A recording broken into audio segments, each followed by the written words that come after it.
Don't you want to see more women running for Congress who will follow in the footsteps of Barbara Mikulski and champion equal pay and equal opportunity? And I suppose it's only fair to say, don't you someday want to see a woman president of the United States of America? All right, there she was, Hillary Clinton, coming out of hiding last night after a long hiatus from the public spotlight. And while Clinton strongly hinted at the upcoming presidential run, she completely failed to address one of the many scandals surrounding, in this case, her bizarre and potentially illegal use of private email accounts for official State Department business during her tenure as Secretary of State. Joining me now with reaction, former Clinton advisor, Fox News contributor Doug Schoen, as well as Republican strategist Roger Stone is with us. All right, I see 4 issues here. Number 1, we've got the email. Illegal? Yes. Illegal? Could be. Could be. We're not sure, but it's certainly not good. That's for sure. And it's even liberals are saying, yeah, you know, she's using it for all of her correspondence. Right. Everybody is given a lecture, and even the Obama White House says as much. I've tried to defend her and will continue if I can, but this one is something that is very hard to defend. All right, so that's one. Then we've got the foreign donations. 7 countries. Oman, UAE, Saudi Arabia. Yeah, it's extraordinary. Over half of her contributions, over $5 million to the Clinton Foundation, coming from former foreign governments. Over a third of those, over $1 million.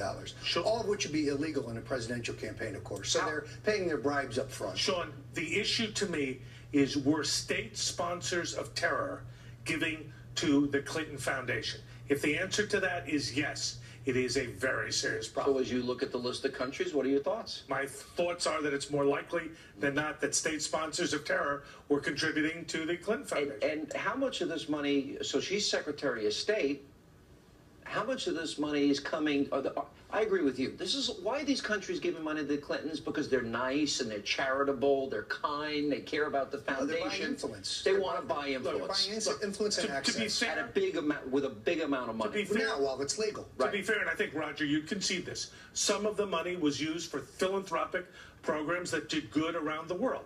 Bill and Hillary Clinton could convene people to do that. But you don't believe that's why they gave the money? I don't believe that's why they gave the money, though good was done. But what we really need to know is what they expected and what they think are the quid pro quo. Plus the payroll and their luxury travel expenses are far greater than the amount they actually spend on humanitarian purposes. Yeah. This is a front. That's another big problem. This is a front for Hillary 2016. All right, so we got foreign donations. We got an email crisis emerging that she may have committed an illegal act. Then we found out last week, which we've known all along, is that the State Department knew from the very moment Benghazi started that it was in fact a terrorist attack with this recently released information. So that's issue number 3. How big a problem?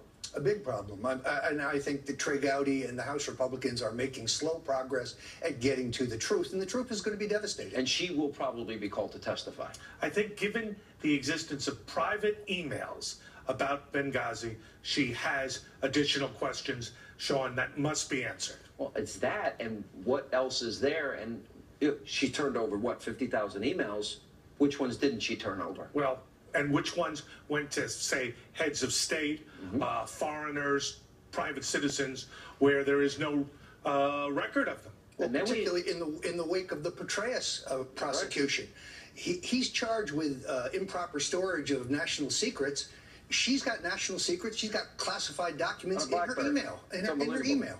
All right, now we've got the issue. You have done a really good job of focusing in on this issue of Bill Clinton, his friendship with convicted pedophile Jeffrey Epstein. You have new developments as it relates to that story. Yeah, we now know that Epstein, the billionaire convicted pedophile, was actually convicted in June of 2006.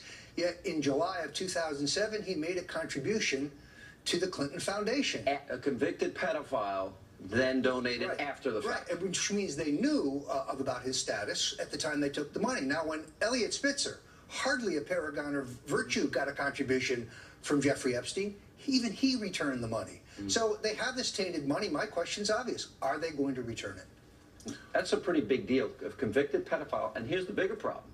Flight logs show he was on flights, that he was at the island, according to testimony, you know, and taking all these trips. Why is he hanging out with a guy Like this. We don't know the answer to those questions.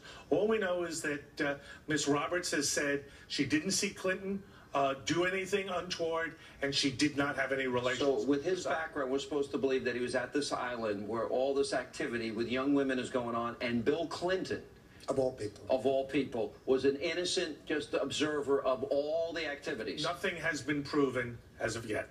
You're even laughing. I can see you're about to. I'm not laughing. It's just them's the facts. Well, of course, the point is that if the non-prosecution agreement of Epstein is overturned, which I think is likely, then Bill Clinton could be compelled to testify about what he was doing on the island, what he was doing on the plane, what he was doing with the two 17-year-olds he was seen with. Virginia Roberts has not exonerated him. She says she doesn't have direct knowledge, but she wasn't present the entire time. Last question. Does this now bring up the possibility Hillary's challenged in a primary? I think Hillary has managed so far to stay above the fray. With all of this, Sean, and with the left wing of the Democratic Party being very, very concerned with her ideological position, much more likely. O'Malley? You can't beat somebody with nobody, and that's the biggest problem. I think all of the corporate money, the big Wall Street money, the bank money, go to them. To the Clinton Foundation is troubling. Sean, progressive there's Democrats. only one candidate who can beat Hillary Clinton. That's Elizabeth Warren. Interesting. All right, guys. Good to see you. Good to see you. And coming up, look.